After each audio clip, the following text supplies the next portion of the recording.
ਜਿਹੜੀਆਂ ਸਾਡੀਆਂ ਸੜਕਾਂ ਵਾ ਇਹ ਹਰ 3 ਮਿੰਟਾਂ ਦੇ ਵਿੱਚ ਇੱਕ ਬੰਦੇ ਨੂੰ ਨਿਗਲ ਜਾਂਦੀਆਂ।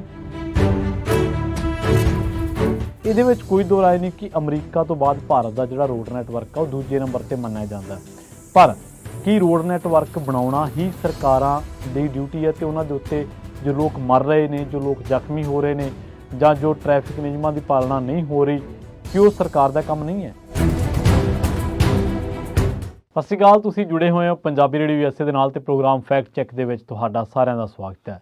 ਲੰਘੇ ਦਿਨੀ ਭਾਰਤ ਦੇ ਪ੍ਰਧਾਨ ਮੰਤਰੀ ਨਰਿੰਦਰ ਮੋਦੀ ਨੇ ਵੀ ਪਿਛਲੇ ਅਪ੍ਰੈਲ-ਮਈ ਮਹੀਨੇ ਦੇ ਵਿੱਚ ਤੇ ਨਿਤਿਨ ਗਡਕਰੀ ਨੇ ਵੀ, ਇਹਨਾਂ ਨੇ ਦੋਨਾਂ ਨੇ ਇੱਕ ਕਲੇਮ ਕੀਤਾ ਕਿ ਭਾਰਤ ਦੇ ਵਿੱਚ ਜਿਹੜਾ ਰੋਡ ਨੈਟਵਰਕ ਹੈ ਇਹ ਬਹੁਤ ਵੱਡਾ ਵਾ, ਦੁਨੀਆ ਦੇ ਵਿੱਚ ਦੂਜੇ ਨੰਬਰ ਦਾ ਵਾ ਤੇ ਭਾਰਤ ਦੇ ਵਿੱਚ ਪਿਛਲੇ ਇਹਨਾਂ ਦੇ ਸਰਕਾਰ ਦੇ ਕਾਰਜਕਾਲ ਦੇ ਦੌਰਾਨ ਤਕਰੀਬਨ ਜਿਹੜੀਆਂ 49 ਤੋਂ ਕੁਝ 59% ਤੱਕ ਇਹਨਾਂ ਨੇ ਅੰਕੜਾ ਦਿੱਤਾ ਵਾ, ਜਿਹਦੇ ਨਾਲ ਕਿ ਇੰਨਾ ਜ਼ਿਆਦਾ ਰੋਡ ਨੈਟਵਰਕ ਹੋਰ ਬਣਿਆ ਵਾ, ਇੰਨੇ ਜ਼ਿਆਦਾ ਪਰਸੈਂਟ ਸੜਕਾਂ ਜਿਹੜੀਆਂ ਨੇ ਉਹ ਹੋਰ ਬਣੀਆਂ ਨੇ। ਇਹਦੇ ਵਿੱਚ ਕੋਈ ਦੋ ਰਾਏ ਨਹੀਂ ਕਿ ਅਮਰੀਕਾ ਤੋਂ ਬਾਅਦ ਭਾਰਤ ਦਾ ਜਿਹੜਾ ਰੋਡ ਨੈਟਵਰਕ ਆ ਉਹ ਦੂਜੇ ਨੰਬਰ ਤੇ ਮੰਨਿਆ ਜਾਂਦਾ। ਪਰ ਕੀ ਰੋਡ ਨੈਟਵਰਕ ਬਣਾਉਣਾ ਹੀ ਸਰਕਾਰਾਂ ਦੀ ਡਿਊਟੀ ਹੈ ਤੇ ਉਹਨਾਂ ਦੇ ਉੱਤੇ ਜੋ ਲੋਕ ਮਰ ਰਹੇ ਨੇ, ਜੋ ਲੋਕ ਜ਼ਖਮੀ ਹੋ ਰਹੇ ਨੇ ਜਾਂ ਜੋ ਟ੍ਰੈਫਿਕ ਨਿਯਮਾਂ ਦੀ ਪਾਲਣਾ ਨਹੀਂ ਹੋ ਰਹੀ, ਕਿ ਉਹ ਸਰਕਾਰ ਦਾ ਕੰਮ ਨਹੀਂ ਹੈ? ਕਿ ਸਰਕਾਰ ਦਾ ਕੰਮ ਸਿਰਫ ਸੜਕਾਂ ਬਣਾ ਕੇ ਟੋਲ ਲੈਣਾ ਹੀ ਸਰਕਾਰ ਦਾ ਕੰਮ ਆ? ਉੱਤੇ ਉਹਨਾਂ ਦੇ ਉੱਤੇ ਯਾਤਰਾ ਕਰ ਰਹੇ, ਉਹਨਾਂ ਦੇ ਉੱਤੇ ਸਫ਼ਰ ਕਰ ਰਹੇ ਲੋਕਾਂ ਦੀ ਸਿਕਿਉਰਿਟੀ, ਸੇਫਟੀ ਇਹ ਸਰਕਾਰ ਦੇ ਜ਼ਿੰਮੇ ਨਹੀਂ ਆਉਂਦਾ? ਕਿਉਂਕਿ ਅੱਜ ਜਿਹੜੀ ਰਿਪੋਰਟ ਦੇ ਵਿੱਚ, ਅੱਜ ਜਿਹੜਾ ਫੈਕਟ ਚੈੱਕ ਆਪਾਂ ਕਰਨ ਜਾ ਰਹੇ ਇਹਨਾਂ ਦੇ ਦਾਅਵਿਆਂ ਦੇ ਬਿਲਕੁਲ ਉਲਟਾ, ਉਸ ਫੈਕਟ ਚੈੱਕ ਦੇ ਵਿੱਚ ਤੁਹਾਨੂੰ ਦੱਸਾਂਗੇ ਕਿ ਕਿਵੇਂ ਭਾਰਤ ਦੇ ਵਿੱਚ ਹਰ 3 ਮਿੰਟਾਂ ਦੇ ਵਿੱਚ ਇੱਕ ਬੰਦਾ ਮਰ ਰਿਹਾ ਵਾ। ਜਿਹੜੀਆਂ ਸਾਡੀਆਂ ਸੜਕਾਂ ਵਾ ਇਹ ਹਰ 3 ਮਿੰਟਾਂ ਦੇ ਵਿੱਚ ਇੱਕ ਬੰਦੇ ਨੂੰ ਨਿਗਲ ਜਾਂਦੀਆਂ। ਤੇ ਇਸ ਰਿਪੋਰਟ ਦੇ ਵਿੱਚ ਜਿਹੜੇ ਤੱਥ ਤੇ ਅੰਕੜੇ ਨੇ, ਜਦੋਂ ਤੁਸੀਂ ਸੁਣੋਗੇ ਤਾਂ ਤੁਹਾਡੇ ਰੌਂਗਟੇ ਖੜੇ ਹੋ ਜਾਣਗੇ ਕਿ ਹੋ ਕੀ ਰਿਹਾ। ਦੇਸ਼ ਦੇ ਵਿੱਚ ਪਿਛਲੇ 1 ਸਾਲ ਦੇ ਵਿੱਚ ਸੜਕ ਹਾਦਸਿਆਂ ਦੇ ਵਿੱਚ 1,68,000 ਲੋਕਾਂ ਦੀ ਮੌਤ ਹੋਈ, 4,43,000 ਲੋਕ ਜ਼ਖਮੀ ਹੋਏ। ਇਹਦਾ ਮਤਲਬ ਇਹ ਬਣਦਾ ਕਿ ਹਰ 3 ਮਿੰਟਾਂ ਦੇ ਵਿੱਚ ਇੱਕ ਵਿਅਕਤੀ ਸੜਕ ਹਾਦਸੇ ਦੇ ਵਿੱਚ ਆਪਣੀ ਜਾਨ ਗਵਾ ਲੈਂਦਾ। ਹਰ ਦਿਨ ਦੇ ਵਿੱਚ ਸੜਕ ਹਾਦਸਿਆਂ ਦੇ ਕਰਕੇ 460 ਤੋਂ ਵੱਧ ਮੌਤਾਂ ਹੁੰਦੀਆਂ ਨੇ ਤੇ ਹਰ ਘੰਟੇ 19-20 ਮੌਤਾਂ ਜਿਹੜੀਆਂ ਨੇ ਉਹ ਹੋ ਜਾਂਦੀਆਂ ਨੇ। ਮੌਤਾਂ ਦੀ ਗਿਣਤੀ 2021 ਦੇ ਵਿੱਚ ਅਜਿਹੇ ਹਾਦਸਿਆਂ ਦੇ ਵਿੱਚ ਹੋਣ ਵਾਲੀਆਂ ਮੌਤਾਂ ਤੋਂ 9% ਜ਼ਿਆਦਾ ਸੀ ਅਤੇ ਜ਼ਖਮੀ ਹੋਣ ਵਾਲਿਆਂ ਦੀ ਗਿਣਤੀ 15% ਜ਼ਿਆਦਾ। ਯਾਨੀ ਕਿ 2021 ਦੇ ਵਿੱਚ ਜੋ ਹੁਣ 1,68,000 ਬੰਦਾ ਮਰਿਆ ਵਾ ਜਾਂ 4,43,000 ਬੰਦਾ ਜ਼ਖਮੀ ਹੋਇਆ, ਤੇ ਇਹ ਤਕਰੀਬਨ 2021 ਦੇ ਵਿੱਚ 9% ਮੌਤਾਂ ਘੱਟ ਸੀਗੀਆਂ ਤੇ 15% ਜ਼ਖਮੀਆਂ ਦੀ ਗਿਣਤੀ ਘੱਟ ਸੀਗੀ। 2021 ਦੇ ਵਿੱਚ 1,54,000 ਲੋਕ ਸੜਕ ਹਾਦਸਿਆਂ ਦੇ ਵਿੱਚ ਮਾਰੇ ਗਏ ਤੇ 3,80,000 ਲੋਕ ਜਿਹੜੇ ਨੇ ਉਹ ਜ਼ਖਮੀ ਹੋਏ ਸਨ। ਇਹ ਜਿਹੜੇ ਅੰਕੜੇ ਨੇ ਸੜਕ ਟਰਾਂਸਪੋਰਟ ਤੇ ਸ਼ਾਹਰਾਹਾਂ ਦੇ ਨਾਲ ਸੰਬੰਧਿਤ ਮਹਿਕਮੇ ਨੇ ਦਿੱਤੇ ਆ। ਜੇਕਰ ਹਾਦਸਿਆਂ ਦੇ ਪਿਛਲੇ ਕੁਝ ਸਾਲਾਂ ਦੇ ਅੰਕੜਿਆਂ ਨੂੰ ਦੇਖੀਏ ਤਾਂ ਹਾਦਸਿਆਂ ਦੀ ਗਿਣਤੀ ਸਾਲਾਨਾ 4 ਲੱਖ ਤੋਂ ਵੱਧ ਹੀ ਰਹੀ ਹੈ ਪਿਛਲੇ ਕੁਝ ਸਾਲਾਂ ਦੇ ਵਿੱਚ। ਇਸ ਤਰ੍ਹਾਂ ਦੇਸ਼ ਦੇ ਵਿੱਚ ਹਰ ਘੰਟੇ ਦੇ ਵਿੱਚ ਔਸਤਨ 47 ਸੜਕ ਹਾਦਸੇ ਵਾਪਰ ਜਾਂਦੇ ਆ ਤੇ ਪੂਰੇ ਦਿਨ ਦੇ ਵਿੱਚ 1,130 ਤੋਂ ਵੱਧ ਦੇਸ਼ ਦੇ ਵੱਖ-ਵੱਖ ਜਿਹੜੇ ਹਿੱਸਿਆਂ ਦੇ ਵਿੱਚ ਸੜਕ ਹਾਦਸੇ ਵਾਪਰ ਜਾਂਦੇ ਆ।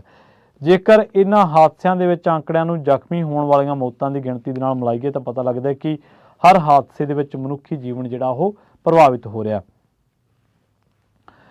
ਇਹਦਾ ਮਤਲਬ ਇਹ ਹੈ ਕਿ ਤਕਰੀਬਨ ਹਰ ਸਾਲ 1.5 ਲੱਖ ਪਰਿਵਾਰ ਆ ਜਿਹੜਾ, ਜਾਂ 1.5 ਲੱਖ ਜਿਹੜਾ ਪਰਿਵਾਰ ਆ ਉਹਦੇ ਇੱਕ ਤੋਂ ਜ਼ਿਆਦਾ ਜੀ ਜਿਹੜੇ ਨੇ ਉਹ ਸੜਕ ਹਾਦਸਿਆਂ ਦਾ ਸ਼ਿਕਾਰ ਹੋ ਜਾਂਦੇ ਨੇ ਤੇ ਪਰਿਵਾਰ ਆਪਣੇ ਜਿਹੜੇ ਜੀਆਂ ਨੂੰ ਗਵਾ ਦਿੰਦੇ ਨੇ, ਪ੍ਰਭਾਵਿਤ ਹੁੰਦੇ ਨੇ।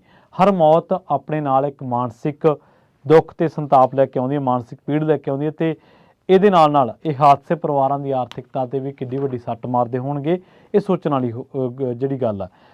ਦੂਜੀ ਗੱਲ ਇਹ ਕਿ ਜਿਹੜੇ ਇਹਦੇ 'ਚ ਫਾਈਂਡਿੰਗਸ ਪਾਈਆਂ ਗਈਆਂ ਨੇ ਇਸ ਰਿਪੋਰਟ ਦੇ ਵਿੱਚ, ਉਹ ਇਹ ਕਿ ਇਹ ਕਾਰਨ ਕਿਹੜੇ ਵਾਪਰਦੇ ਨੇ। ਪਹਿਲੀ ਗੱਲ ਤਾਂ ਇਹ ਕਿ ਮਨੁੱਖੀ ਗਲਤੀਆਂ, ਸੜਕਾਂ ਦੀ ਹਾਲਤ, ਉਹਨਾਂ ਦੀ ਬਣਾਵਟ, ਵਿਛਲੇ ਦੋਸ਼ ਤੇ ਵਾਹਨਾਂ ਦੀ ਦਿਸ਼ਾ। 2021 ਦੇ ਵਿੱਚ 70% ਤੋਂ ਜ਼ਿਆਦਾ ਸੜਕ ਹਾਦਸਿਆਂ ਦਾ ਇੱਕੋ ਇੱਕ ਕਾਰਨ ਤੇਜ਼ ਰਫ਼ਤਾਰ ਦੇ ਨਾਲ ਵਾਹਨ ਚਲਾਉਣਾ ਸੀ। ਹੋਰ ਕਾਰਨ ਗਲਤ ਪਾਸਿਓਂ ਅਗਲੇ ਵਾਹਨ ਤੋਂ ਅੱਗੇ ਲੰਘਣ ਦੀ ਕੋਸ਼ਿਸ਼ ਕਰਨਾ, ਸ਼ਰਾਬ ਜਾਂ ਹੋਰ ਨਸ਼ਾ ਪੀ ਕੇ ਵਾਹਨ ਚਲਾਉਣਾ, ਗਲਤ ਪਾਸੇ ਵਾਹਨ ਚਲਾਉਣਾ, ਲਾਲ ਬੱਤੀ ਸਿਗਨਲ ਨਾ ਮੰਨਣਾ, ਵਾਹਨ ਚਲਾਉਂਦੇ ਸਮੇਂ ਮੋਬਾਈਲ ਫੋਨਾਂ ਦੀ ਵਰਤੋਂ ਕਰਨਾ। ਇਹਨਾਂ ਗਲਤੀਆਂ ਦਾ ਆਧਾਰ ਵਾਹਨ ਚਲਾਉਣ ਦੇ ਵਿੱਚ ਅਨੁਸ਼ਾਸਨ ਦੀ ਘਾਟ ਹੈ, ਜਦੋਂ ਕਿ ਇਸ ਦੀ ਸਜ਼ਾ ਬਹੁਤ ਭਿਆਨਕ ਭਾਵ ਮਨੁੱਖੀ ਜ਼ਿੰਦਗੀ ਦੇ ਖੋਹੇ ਜਾਣ ਦੇ ਰੂਪ ਦੇ ਵਿੱਚ ਮਿਲਦੀ ਹੈ। ਹੁਣ ਤੁਸੀਂ ਕਹੋਗੇ, ਜੇਕਰ ਤੁਸੀਂ ਸਰਕਾਰ ਦੇ ਭਗਤ ਹੋ, ਸਰਕਾਰ ਦੇ ਸਮਰਥਕ ਹੋ, ਕਿ ਸਰਕਾਰ ਨੇ ਤਾਂ ਸੜਕਾਂ ਬਣਾਤੀਆਂ ਵਾ, ਹੁਣ ਸਰਕਾਰ ਕੀ ਕਰੇ? ਕੀ ਸਰਕਾਰ ਦਾ ਕੰਮ ਸਿਰਫ ਸੜਕਾਂ ਬਣਾਉਣਾ ਵਾ? ਸੜਕਾਂ ਦੇ ਉੱਤੇ ਟ੍ਰੈਫਿਕ ਲਾਈਟਾਂ ਲਾਉਣਾ, ਉਹਨਾਂ ਦੀ ਬਣਤਰ ਕੀ ਸਹੀ ਹੈ? ਆ 4422 ਲੇਨ ਹਾਈਵੇ ਹੁੰਦੇ ਤਾਂ ਉਹਨਾਂ ਦੇ ਵਿੱਚ ਯੂ ਟਰਨ ਮਾਰਨ ਵਾਸਤੇ ਕੱਟ ਪਾ ਦਿੱਤਾ ਜਾਂਦਾ। ਕਿੰਨੇ ਹਾਦਸੇ ਵਾਪਰਦੇ ਨੇ ਕਿ ਉਹਨਾਂ ਦਾ ਸਿਰਫ ਇਹੋ ਹੀ ਹੱਲ ਹੈ ਕਿ ਤੁਸੀਂ ਜੇ ਹਾਈਵੇ ਤੇ ਤੁਸੀਂ ਗਲਤ ਹੋ ਤਾਂ ਉਹਦੇ ਤੇ ਯੂ ਟਰਨ ਮਾਰ ਕੇ ਤੁਸੀਂ ਵਾਪਸ ਆ ਸਕਦੇ ਹੋ। ਬਕਾਇਦਾ ਜੇਕਰ ਅਮਰੀਕਾ ਦੇ ਨਾਲ ਆਪਾਂ ਕੰਪੇਅਰ ਕਰਦੇ ਹਾਂ ਤਾਂ ਇੱਥੇ ਐਗਜ਼ਿਟ ਬਣਾਇਆ ਗਿਆ ਕਿ ਜਿਹੜੀ ਸਾਈਡ ਤੁਸੀਂ ਜਾ ਰਹੇ ਹੋ ਉਸ ਸਾਈਡ ਤੋਂ ਤੁਸੀਂ ਐਗਜ਼ਿਟ ਲਓ ਤੇ ਉਸ ਤੋਂ ਬਾਅਦ ਤੁਸੀਂ ਆਪਣੀ ਜਿਹੜੀ ਯਾਤਰਾ ਜਿੱਧਰ ਨੂੰ ਵੀ ਤੁਸੀਂ ਐਗਜ਼ਿਟ ਲੈ ਕੇ ਚਾਹੇ ਉਸੇ ਸਾਈਡ ਦੂਜੀ ਸਾਈਡ ਆ ਕੇ ਤੁਸੀਂ ਉਹ ਜਿੱਧਰ ਨੂੰ ਜਾਣਾ ਚਾਹੁੰਦੇ ਆ ਉੱਧਰ ਨੂੰ ਚਲੇ ਜਾਓ। ਗਲਤ ਜਿਹੜਾ ਇੱਕ ਐਗਜ਼ਿਟ ਟੱਪਿਆ ਆ ਤੇ ਪਰ ਆਪਾਂ ਕੀ ਦੇਖਦੇ ਹਾਂ ਕਿ ਉੱਥੇ ਹਾਈਵੇਜ਼ ਦੇ ਵਿੱਚ ਮੋਸਟਲੀ ਕੀ ਹੁੰਦਾ ਵਾ ਕਿ ਉਹਨਾਂ ਦੇ ਵਿੱਚ ਯੂ ਟਰਨ ਮਾਰਨ ਵਾਸਤੇ ਵੀ ਇੱਕ ਜਗ੍ਹਾ ਰਾਖਵੀਂ ਛੱਡੀ ਜਾਂਦੀ ਹੈ। ਇਸੇ ਤਰ੍ਹਾਂ ਬਹੁਤ ਸਾਰੀਆਂ ਥਾਵਾਂ ਅਜਿਹੀਆਂ ਨੇ ਜਿੱਥੇ ਆਬਾਦੀ ਸੰਘਣੀ ਹੁੰਦੀ ਹੈ ਪਰ ਹਾਈਵੇਜ਼ ਦੇ ਉੱਤੇ ਕੋਈ ਪਾਸੋਂ ਰੋਕਣ ਵਾਸਤੇ ਕੋਈ ਕੰਧ ਜਾਂ ਇਸ ਤਰ੍ਹਾਂ ਦੀ ਉਸਾਰੀ ਜਿਹੜੀ ਉਹ ਨਹੀਂ ਕੀਤੀ ਜਾਂਦੀ। ਮਤਲਬ ਟੈਕਨੀਕਲੀ ਗਲਤੀਆਂ ਵੀ ਹੁੰਦੀਆਂ ਨੇ। ਦੂਜੀ ਗੱਲ ਇਹ ਹੈ ਜੇਕਰ ਟੋਲ ਲੱਗ ਸਕਦਾ ਵਾ 50-60 ਕਿਲੋਮੀਟਰ ਤੇ 70 ਕਿਲੋਮੀਟਰ ਤੇ ਤਾਂ ਕੀ 19 ਕਿਲੋਮੀਟਰ ਵਾਲੀ ਸੜਕ ਨਹੀਂ ਵਧੀਆ ਬਣ ਸਕਦੀ? ਉਹ 'ਤੇ ਧਿਆਨ ਨਹੀਂ ਰੱਖਿਆ ਜਾ ਸਕਦਾ।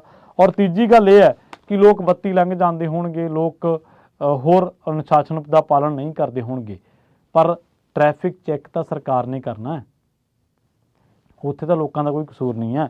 ਦੂਜੀ ਗੱਲ ਇਹ ਹੈ ਕਿ ਜੇਕਰ ਕੇਂਦਰੀ ਮੰਤਰੀ ਸੜਕ ਮੰਤਰੀ ਨੇ ਜਿਹੜੇ ਨਿਤਿਨ ਗਡਕਰੀ ਉਹਨਾਂ ਨੇ ਵੀ ਇਸ ਪਾਸੇ ਧਿਆਨ ਦਿਵਾਇਆ ਕਿ ਸੜਕਾਂ ਬਣਾਉਣ ਸਮੇਂ ਬੁਨਿਆਦੀ ਅਸੂਲਾਂ ਦੀ ਉਲੰਘਣਾ ਕੀਤੀ ਜਾਂਦੀ ਹੈ ਤੇ ਕਈ ਵਾਰੀ ਪੈਸਾ ਬਚਾਉਣ ਦੇ ਲਈ ਇਹ ਵੀ ਖਿਆਲ ਨਹੀਂ ਰੱਖਿਆ ਜਾਂਦਾ ਕਿ ਅਜਿਹੀ ਉਲੰਘਣਾ ਦੇ ਸਿੱਟੇ ਗੰਭੀਰ ਹੋ ਸਕਦੇ ਆ।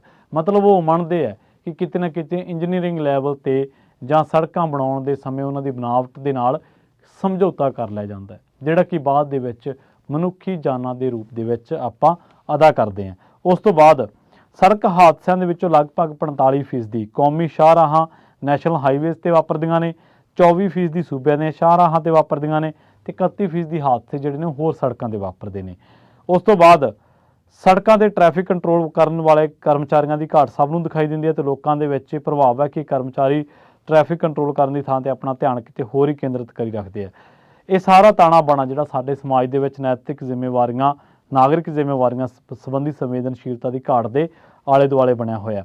ਸੋ ਪੰਜਾਬ ਨੇ ਸੜਕ ਸੁਰੱਖਿਆ ਫੋਰਸ ਬਣਾਉਣ ਦਾ ਐਲਾਨ ਕੀਤਾ। ਉਸ ਨੂੰ ਟ੍ਰੈਫਿਕ ਨੂੰ ਅਨੁਸ਼ਾਸਨ ਦੇ ਨਾਲ ਚਲਾਉਣ ਤੇ ਹਾਦਸਿਆਂ ਨੂੰ ਘਟਾਉਣ ਦੀ ਜ਼ਿੰਮੇਵਾਰੀ ਦਿੱਤੀ ਜਾਵੇਗੀ। ਅਜੇ ਟੀਚੇ ਜੇਕਰ ਸਰਕਾਰ ਨੇ ਪ੍ਰਾਪਤ ਕਰਨੇ ਆ ਤਾਂ ਟ੍ਰੈਫਿਕ ਨਿਯਮਾਂ ਦੀ ਪਾਲਣਾ ਨੂੰ ਯਕੀਨੀ ਬਣਾਉਣਾ ਪਵੇਗਾ।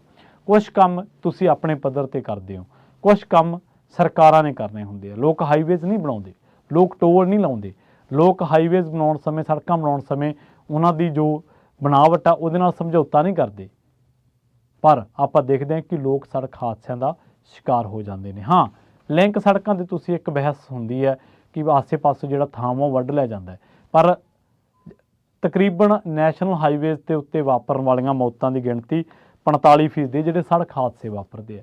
ਇਹਦਾ ਮਤਲਬ ਲਿੰਕ ਰੋਡ 'ਤੇ ਤਾਂ ਕਿਤੇ ਟਾਵਾਂ ਹਾਦਸਾ ਵਾਪਰਦਾ ਹੋਣਾ ਤਾਂ ਉਹ ਵੀ ਜ਼ਖਮੀ ਹੁੰਦਾ ਹੋਣਾ, ਉਹਦੇ 'ਚ ਕੋਈ ਮੌਤ ਨਹੀਂ ਹੁੰਦੀ। ਮੌਤਾਂ ਦਾ ਕਾਰਨ ਮੋਸਟਲੀ ਜਿੱਥੇ ਸਪੀਡ ਬਹੁਤ ਜ਼ਿਆਦਾ ਵਾ, ਜਿੱਥੇ ਇੱਕ ਤੋਂ ਜ਼ਿਆਦਾ ਵਹੀਕਲ ਭਿੜ ਗਏ ਆ, ਮੰਨ ਲਓ ਵੱਡੇ ਕੋਈ ਬੱਸ ਦੀ ਕਿਸੇ ਟਰੱਕ ਨਾਲ ਟੱਕਰ ਹੋ ਗਈ ਤਾਂ ਉਹਨਾਂ ਹਾਦਸਿਆਂ ਕਰਕੇ ਮੌਤਾਂ ਦੇ ਅੰਕੜੇ ਹਮੇਸ਼ਾ ਵੱਧਦੇ ਆ।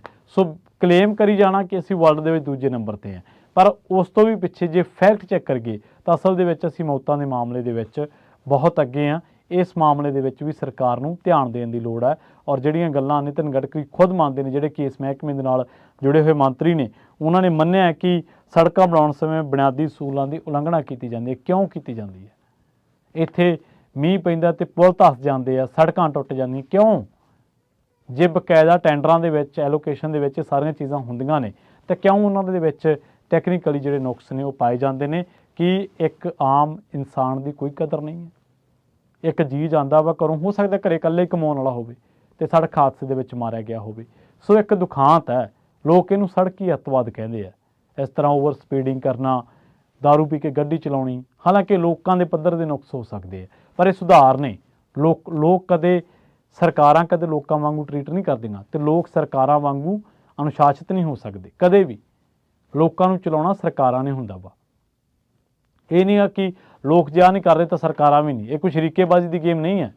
ਤੁਸੀਂ ਦੱਸਣਾ ਵਾ ਲੋਕਾਂ ਨੂੰ, ਤੁਸੀਂ ਦੱਸਿਆ ਲੋਕਾਂ ਨੂੰ ਕਿ ਆਧਾਰ ਕਾਰਡ ਅਟੈਚ ਕਰ ਲਓ, ਤੁਸੀਂ ਦੱਸਿਆ ਲੋਕਾਂ ਨੂੰ ਕਿ ਪੈਨ ਕਾਰਡ ਬਣਾ ਲਓ। ਲੋਕਾਂ ਨੇ ਆਪੇ ਥੋੜ੍ਹੋ ਬਣਾਏ ਆ। ਸੋ ਜਲਦ ਮਿਲਾਂਗੇ ਇੱਕ ਹੋਰ ਨਵੇਂ ਫੈਕਟ ਚੈੱਕ ਪ੍ਰੋਗਰਾਮ ਦੇ ਵਿੱਚ।